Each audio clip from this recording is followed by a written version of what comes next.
Well, little mama, you had your way, didn't you? You may ask what I'm talking about.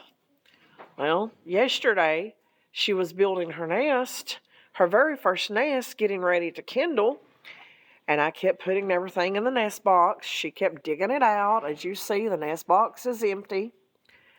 But right here on the wire, she has got a heck of a nest made.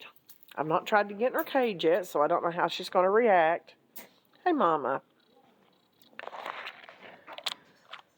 But guys, it's a good Mama, good girl. She's good. That's good.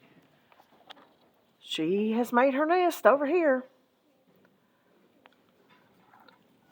So, I don't like having babies out in the cage like that. It's just not safe for them.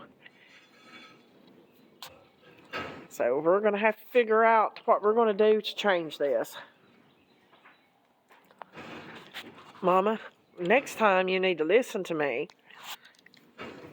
I know. Next time you need to listen and put those babies in that box. They're safer. And that wood knocks the draft off of them down where they are. It'll keep them warmer. So, anyway, folks, I just wanted to update you on where she did finally put those babies.